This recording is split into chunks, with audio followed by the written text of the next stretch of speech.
7.6 ये doctor Krishna 8 class का math है जिसमें हम लोग 7.6 देखने वाले हैं। तो सबसे पहले हम लोग इसमें देख लेते हैं बेसिक। तो यहाँ पे लिखा भी हुआ है कि बीजीय व्यंजकों का भाग, ठीक है। तो उदाहरण के लिए यहाँ पे देखिए x में अगर 22 से भाग देंगे तो अगर z प्राप्त होता है, इसका अर्थ होता है कि x बराबर 22z, इसका यही अर्थ होता है।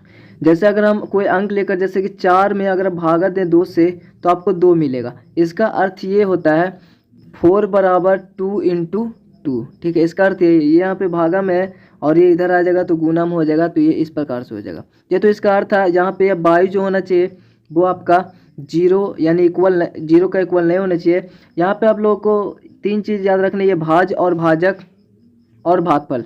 तो सबसे पहले यहाँ पे अगर भाजक की बात किया जाए तो यहाँ पे x और x में 22 से अगर भाग देंगे तो z मिलता है, तो x को हम लोग भाज्य कहते हैं, ठीक है। यानी जिसमें हम लोग इस प्रकार से x y को लिखेंगे, ठीक है। तो यहाँ पे x है और ये y है, ठीक। तो यहाँ पे हमको z मिलेगा, तो इसको हम लोग भाज्य कहते हैं, इसको x को, और इसको हम लोग भाजक कहेंगे और इसको हम लोग भागफल कहेंगे, ठीक है। ये 3 चीज़ आपको याद रखना है, ठीक है। तो इसको हम लोग भाज्य बोलेंगे x को यहाँ पे, और y जो होगा जिससे हम लोग भागा दे रहे हैं उसको भाजक बोलेंगे, और जो वहाँ पे बचेगा जिससे जितना बार में लगता है उसको भागफल बोलेंगे। जैसे कि यहाँ पे अगर हम अंक लेकर भी देख लें तो अगर हम 4 में अगर 2 से भागा दे रहे हैं तो 2 दूनी 4 होता है, तो यहाँ पे 1 कट जाता है, तो इसको बोलेंगे भाजक, इसको बोलेंगे 4 को भाज, यहाँ पे जो 2 आया उसको बोलेंगे भागफल। अगर कुछ बचता तो यहाँ पे शेषफल होता है, ठीक है। तो ये होता है, ये आपको पता होना चाहिए। अगला आपको यहाँ पे इसके इक्वल होता है, जैसे कि यहाँ पे देखिए x बराबर 22 यहाँ पे आ जाएगा इधर, तो 22z होता है। यहाँ पे x 22 से भाग देने पर z प्राप्त होता है, या फिर x में z से भाग देने पर y प्राप्त होता है। बात एक ही है, क्योंकि यहाँ पे इस प्रकार से देख रहे हैं तो ये आपका x में z से भागा देने पर ये इधर अगर आएगा तो इधर देख रहे हैं तो x बराबर 22z हो गया, ठीक है।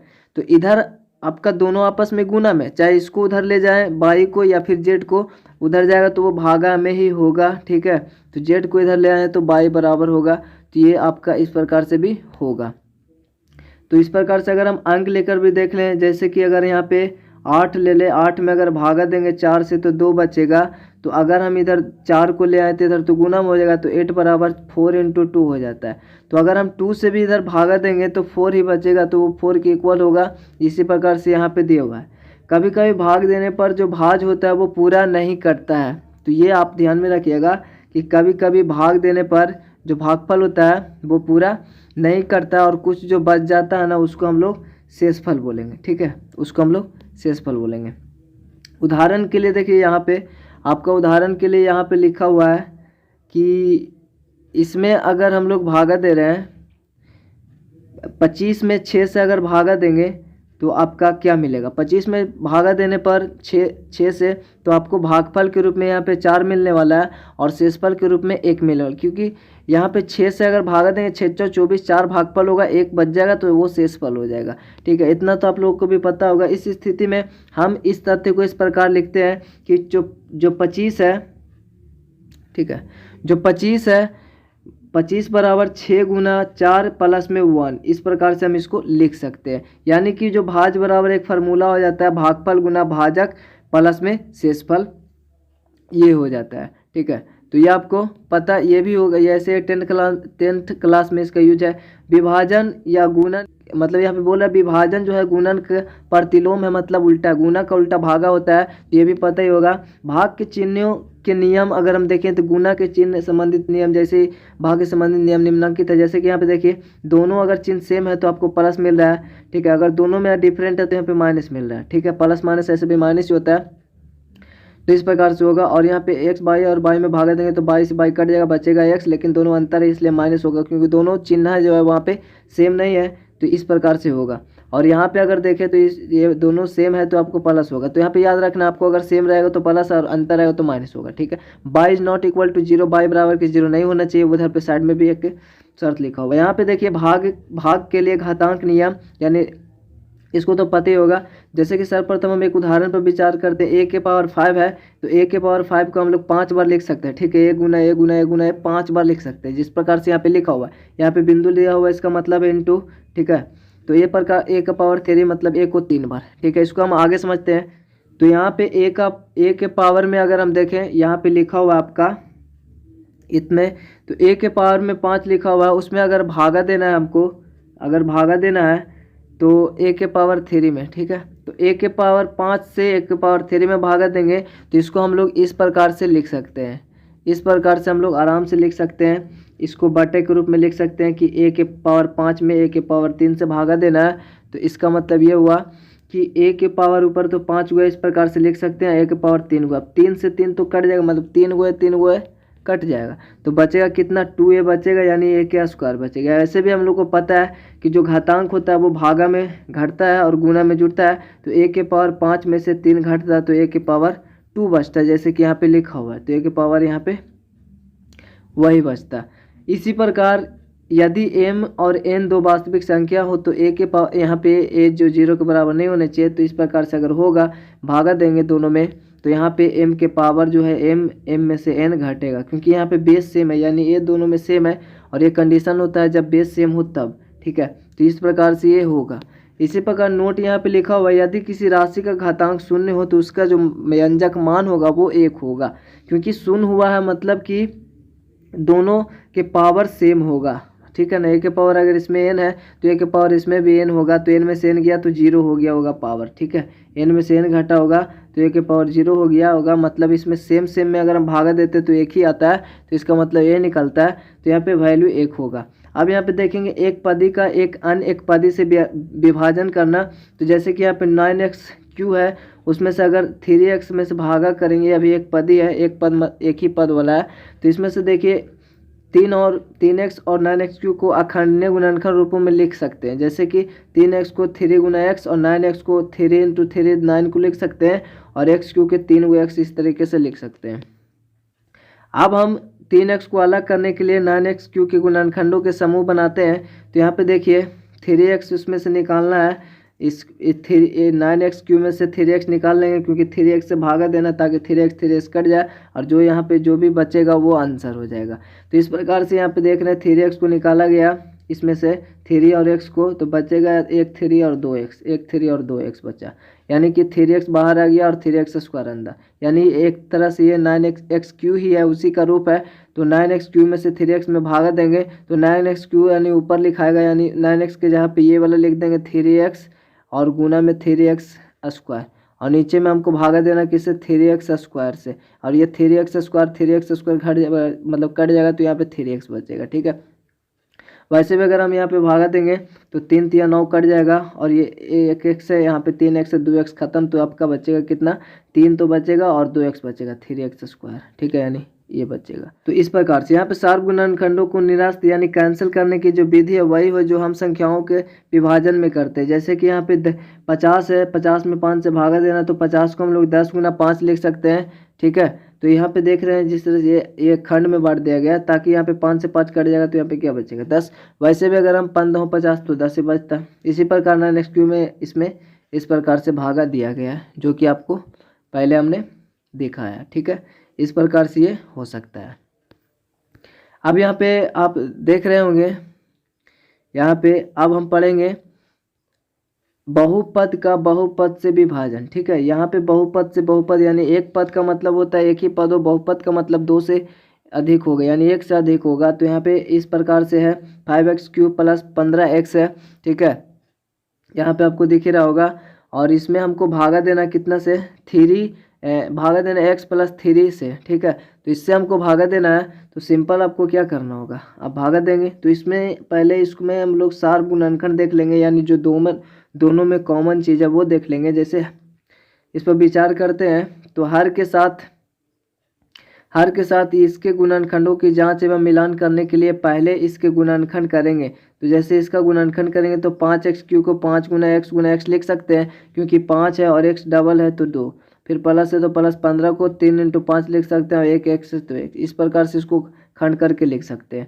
अब यहाँ पे देखें तो इस दोनों में 5 इधर भी है 5 इसमें भी है, ठीक है, 1 x इधर भी तो इधर भी 1 x, यानी 5 और 1 x कॉमन है, तो 5 1 x कॉमन ले लिया गया है। तो आपका बचेगा क्या, तो 5 1 x कॉमन लिया होता, 5 तो कॉमन 1 x कॉमन, तो यहाँ पे x बचा, और प्लस है तो प्लस यहाँ पे लिखा हुआ है, यहाँ पे भी 5 1 x कॉमन लिया हुआ है, तो यहाँ पे 3 बचा। यानी कि आपका बाहर ये आ गया 5x, ठीक है, और ये अंदर में ये आ गया, ठीक है।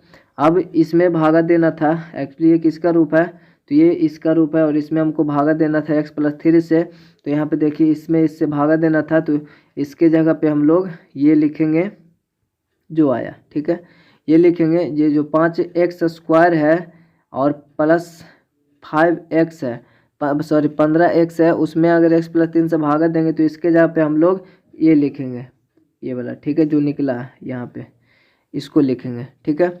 तो हम लोग यहाँ पे वही करेंगे, इसको लिखेंगे, ठीक है। अब यहाँ पे देख रहे हैं तो यहाँ पे इसके जगह पे यहाँ पे ये लिखा हुआ है, ठीक। अब यहाँ पे ये जो है और ये, ठीक है, ये जो दोनों आपका सेम है, ये देख रहे हैं x+3 ऊपर x+3 नीचे, तो ये दोनों कट जाएगा तो बचेगा सिर्फ 5x, तो यहाँ पे 5x लिखा हुआ है। मतलब गुणनखंड x+3 को काटने पर हमको ये मिला 5x, तो ये आपका आंसर होगा, यानी भागफल होगा, ठीक है। इसी प्रकार से हम लोग इसमें भागा करेंगे। तो अब हम लोग यहाँ पे क्वेश्चन देख लेते हैं, रिक्त स्थान को भरे ताकि, तो यहाँ पे a के पावर 8 है, तो a के पावर 8 में से a के पावर 5 घटाएंगे, तो ये तो ईजी है, 8 बार लिखेंगे तो 5 बार ऊपर जो होगा वो कट जाएगा नीचे से, तो 3 बार बचेगा, यानी एक क्यू आंसर होगा। यानी कि हम लोग इस प्रकार से भी समझ सकते हैं, 8 में से बेस सेम है ना, तो इस प्रकार से लिख सकते हैं, और 5 गया 8 में से, तो a के पावर 3 आपका आंसर होगा, ठीक है। ठीक उसी प्रकार से अगर हम इसको देखें, यहाँ पे दूसरा नंबर क्वेश्चन, तो आपका यहाँ पे दूसरा नंबर में a के पावर m और n है, तो आपका इसका आंसर क्या होगा, तो इसको बनाएंगे तो x के पावर m है और x के पावर n है, तो x के बेस सेम है, यानी x दोनों के सेम ही है, तो m में से n घट जाएगा क्योंकि भागा में, तो ये आपका आंसर होगा। ठीक उसी प्रकार से यहाँ पे देख रहे हैं दोनों सेम है, लेकिन एक माइनस में एक प्लस में, तो आपका इसका आंसर तो माइनस में आने वाला, लेकिन a के पावर 5 में से अगर 3 घट जाएगा क्योंकि बेस सेम है, तो -a के पावर 2 बचेगा, ये आपका आंसर होगा। इसी तरीके से बता रहे क्योंकि काफ़ी ईजी है। यहाँ पे भी उसी प्रकार से 10 में से 7 जाएगा तो 3 बचेगा, ठीक है, प्लस माइनस मतलब एक माइनस एक प्लस में, तो इसका आंसर माइनस में होगा। ठीक उसी प्रकार ये दोनों सेम ही है, तो ये आपका प्लस में होगा, a के पावर 15 है और नीचे में भागा देना है a के पावर, जैसे यहाँ पे माइनस लिखेंगे और यहाँ पे भी माइनस लिखेंगे तो ये माइनस माइनस कट जाएगा, और यहाँ पे a के पावर 8 है, यानी कि दोनों बेस सेम है, यानी कि 15 8 कट जाएगा, ठीक है। 15 गो ऊपर में a है गुना के रूप में और नीचे 8 गो, तो बचेगा कितना 7 गो, ऐसे, ठीक है। आप लिख सकते हैं, यहाँ पे जगह नहीं है, इस प्रकार से हम लोग उसको तोड़ कर नहीं दिखा रहे हैं। ठीक उसी प्रकार से यहाँ पे x² बाई है, उसमें से -x से भागा देना है, तो 1x से x कट जाएगा, तो 1x अभी बचेगा और प्लस में बाई भी बचेगा, ठीक है। तो x बाई लेकिन माइनस में बचेगा क्योंकि एक माइनस में। अब यहाँ पे हम लोग दूसरा नंबर क्वेश्चन देखेंगे, तो ठीक उसी प्रकार से जैसे 12 एक क्यू है, उसमें भागा देना है 3a से, तो सबसे पहले बात यहाँ पे 3 है, यहाँ पे एक ही a है, ठीक है, तो कट जाएगा तो 2a बचेगा, यानी a², और यहाँ पे 3 चौ 12 यानी 4 भी बचेगा, 4a² आपका आंसर होगा। और ठीक उसी प्रकार से यहाँ पे -25 और a के पावर ऊपर में 6 है और नीचे में 5 एक क्यू है, यहाँ पे एक क्यू और ये कटेगा तो आपका एक क्यू तो बच ही जाएगा, ठीक है, क्योंकि ऊपर 6 है, उस 6 में से 3 वो कट गया तो 3 और बचा, और यहाँ पे बचे 25 यानी 5 भी बचेगा, और चूंकि एक माइनस में तो ये माइनस में आएगा, ठीक है। दोनों अगर रहेगा माइनस में तो प्लस आएगा। ठीक उसी प्रकार से यहाँ पे देख रहे हैं 12x³ है और 22 है, उसमें भागा देना 4x² है और 22 है, तो आप यहाँ पे देखिए 4 तिया 12 यानी 3 बचेगा, और x² है ऊपर 3 है तो एक और बचेगा x, और यहाँ पे 22 एक ही है, ऊपर 3 था तो एक कट गया तो 2 बचा, यानी 22 के स्क्वायर, तो इस प्रकार से ये होगा, ठीक है, स्क्वायर ये है। और इसी प्रकार से पाँचवा में -8x² में 22 है, और उसमें हमको भागा देना 4x22 से, तो यहाँ पे 1x और 2x ऊपर है तो 1x कट जाएगा, तो आपका x बचेगा, और प्लस में 22 है 2 गो बचेगा, ठीक है, क्योंकि 3 है उसमें से 1 कट जाएगा, और यहाँ पे 4 दूनी 8 यानी 2 भी बचेगा, यानी इस प्रकार से ये आपका आंसर होगा, स्क्वायर होगा यहाँ पे, ठीक है। तो माइनस है ऊपर तो माइनस में इसका आंसर आएगा क्योंकि एक ही माइनस है। तो इसी प्रकार से सभी क्वेश्चन बनेंगे, जैसे कि अब हम यहाँ पे देख लेते हैं, जैसे कि 7 नंबर में एक, तो यहाँ पे -27 है ऊपर, -27x/z, और नीचे में ये माइनस में है, और नीचे में आपका -3x/y है, तो ये तो माइनस माइनस प्लस हो जाएगा, और 3 × 27 हो गया, ठीक है।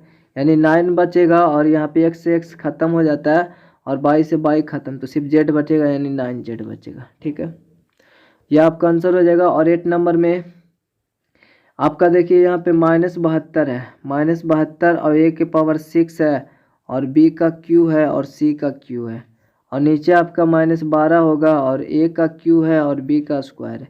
अब देखिए माइनस से माइनस करता हूँ, 12 छक्का 72 यानी 6 आएगा। ए ऊपर में 6 है, नीचे में 3 है, तो 3 को कट जाएगा, तो 3 को ए बचेगा कि नहीं, ऊपर 3 को, यहाँ पे बी का 2 को मतलब स्क्वायर है, यहाँ पे क्यू है तो एक बी बचेगा और सी कुछ नहीं, ऊपर सी रह जाएगा यानी सी क्यू भी बचेगा।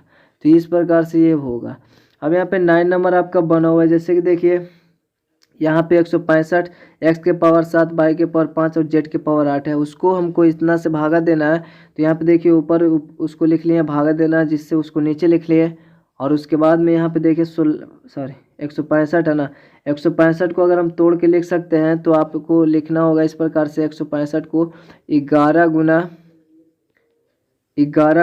गुना 15, ठीक है, 11 गुना 15 लिखना होगा।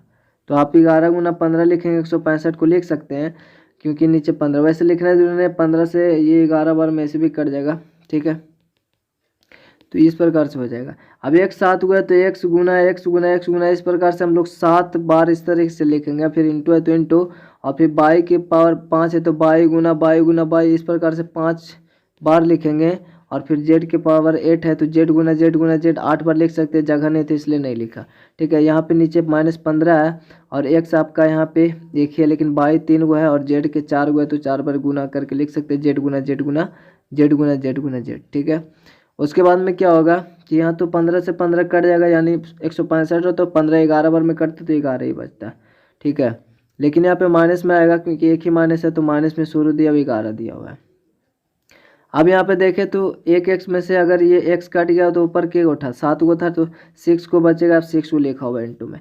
उसके बाद में बाई 5 गो था, यहाँ पे 3 गो था, 3 गो खत्म हो गया और ऊपर 5 गो था तो 3 गो खत्म होगा, तो 2 गो और बचेगा ना, तो 2 गो बाई स्क्वायर हो गया, 2 गो बाई गुना बाई मतलब बाई स्क्वायर। और जेड यहाँ पे 4 गो है, 8 गो में से 4 गो अगर कट गया तो 4 गो ऊपर बचेगा यानी Z4।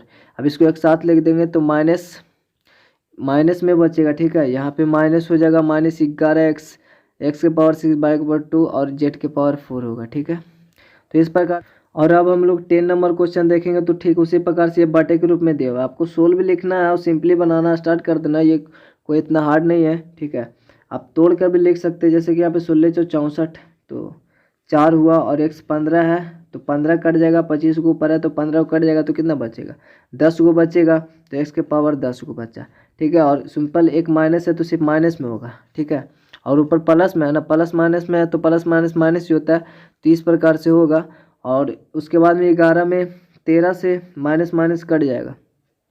ठीक है, 11 में जैसे कि देखिए बना हुआ है यहाँ पे, तो ये माइनस माइनस कट जाएगा और सिंपल ऊपर में x के पावर 3 तो x इंटू एक्स 3 बार लिखा हुआ है, बाई 2 बार है तो 3 बार है 3 बार, और z 1 बार है तो एक ही बार लिखा हुआ है, और नीचे आपका एक बार x बाई है और नीचे -13, माइनस माइनस कट जाएगा। 13 को अगर काटेंगे, 13 का 11 बार में ये कटेगा तो 11, और एक x कट जाएगा तो यहाँ पे 2x बचेगा यानी x स्क्वायर, और आपका एक बाई कट जाएगा तो यहाँ पे बाई गुना बाई यानी बाई स्क्वायर, और आपका z वैसे ही बच जाएगा, यही आंसर होगा। और 12 में उसी प्रकार से 16 का 16 या 16 8 28 होता है ना, 28 से होता है 16 8 m 2 है, 3 में से 2 घटेगा तो 1 m बचेगा, और z 4 गो ऊपर है, 2 गो कट जाएगा तो 2 गो भी बचेगा। तो इस प्रकार से आंसर हो चुकी है। एक माइनस है तो ये माइनस में हो चुकी, प्लस में एक माइनस में, दोनों सेम जाती नहीं है, प्लस में एक माइनस में है इसलिए माइनस में होगा, सेम रहेगा तो प्लस में होगा। ठीक है, तो इस प्रकार से 16 ऐसा से होता है, तो आपका ये आंसर होगा। अब यहाँ पे 13 नंबर में देखें तो ये तो सिंपली है ना, सोल्व लिखना है, एक बार इसको उतार के या फिर से बनाना स्टार्ट कर देना अपने कॉपी में। ठीक है, 4 5 20, एक आर से एक आर गया तो 5 बचा, फिर आर बचा एक और टी से टी खत्म हो गया, यानी 5 आर ही बचेगा क्योंकि टी से टी खत्म, ऊपर में 2 आर है, नीचे में एक आर बचेगा, और 4 5 20। ठीक है, अब यहाँ पे हम 14 नंबर देखेंगे तो निम्नलिखित का विभाजन करें, तो ठीक है, निम्नलिखित का विभाजन करना, लेकिन उसी प्रकार से इसमें इससे भागा देना तो ये नीचे हो जाएगा ये वाला, तो इसको विभाजन करना है किस प्रकार से। यहाँ पे देख रहे हैं 12 a के पावर 8 है और b के पावर 8 है। यहाँ पे देखिए 14 का पहले उस प्रकार से बना हुआ भी, और नीचे में उसको लिख दिए जो जिससे भागा करना है, चूँकि एक माइनस है तो ये माइनस बन सकता है, ठीक है। अब 6 दूनी 12, ए के पावर 6 ए के पावर 8 है, 2 ए के पावर बचा, ए के पावर 2 बचा, ए के पावर 8 में से ए के पावर 4 कटेगा तो ए के पावर 4 बचेगा, ठीक है। ए के पावर 2 बचा और माइनस में 2 बचा, 6 दूनी 12। इस प्रकार से होता है ए के पावर 8 में से ए के पावर 6 घटेगा, ठीक है। यहाँ पे देख रहे हैं ना, ये घटेगा क्योंकि बेस सेम है, और यहाँ पे 8 के पावर बी के पावर 8 में से 4 घटेगा तो बचेगा यही, ठीक है, यही बचेगा, और 6 दूनी 12 ये बचा। अब यहाँ पे अगर हम देखें तो आपका दूसरा सेकंड नंबर क्वेश्चन यहाँ पे क्या कह रहा है, यहाँ पे सेकंड नंबर में आपका कह रहा है कि 28x के पावर 4 में भागा करना है 56x से। तो सिंपली आपको क्या करना है, यहाँ पे ऐसे भी कर सकते हैं, ईजी है भी। जैसे कि नीचे में देखिए 28x के पावर 6, 28 दूनी 56 होता है, नीचे 2 बचा और ऊपर में x के पावर 4 है, मतलब 4 में से एक x कट जाएगा तो 3x, यानी x गुना 3 हो तो वो x का क्यू होगा, और नीचे 2 बचा, ठीक है, और ऊपर x का क्यू बचा, ठीक है ना। इस प्रकार से पहले यहाँ पे देखिए किस प्रकार से काटा हुआ 28 दूनी 56, तो यहाँ पे नीचे सिर्फ 2 बचा, ऊपर में तो 28 खत्म। अब x के पावर 4 ये कटा तो x के पावर ऊपर 3 और नीचे 2 बचे, यही आपका आंसर होगा। और थर्ड नंबर अगर क्वेश्चन आप देख पा रहे होंगे यहाँ पे, तो आपको क्या करना है, यहाँ पे आपको क्या करना है, सिंपली आपको जो भी लिखा हुआ उसको ऊपर लिखना, 66p² RQ में अगर भागा करना है 11QR² है ना, तो सबसे पहले 11 छक्का 66 तो 6 बचा, और p नहीं है ना नीचे, तो p तो बच ही जाएगा। q आपका 1 है, ऊपर 2 है तो 1 कटेगा तो 1 बचेगा, और नीचे 2 है ऊपर 3 में है तो आपका एक r भी बचेगा, ठीक है। तो यानी 6pqr आपका आंसर हो जाएगा, क्योंकि यहाँ पे p तो है ही नहीं, p बच गया, 11 छक्का 66, 6 बच गया, p बच गया, एक q 1 है, 2 इधर है तो 1 कटेगा तो एक q बचेगा, और इधर r 2 है, r इधर 3 है तो एक r बचेगा। तो इस वीडियो में हम लोग यहीं तक देखेंगे और मिलेंगे आपसे अगले वीडियो में। चैनल पर नहीं तो चैनल को सब्सक्राइब करके बेल आइकन प्रेस कर दें, और वीडियो अच्छा लगा तो लाइक कमेंट शेयर जरूर से कर दें। तो चलिए मिलता है आपसे अगले वीडियो में, तब तक के लिए जय हिंद जय भारत।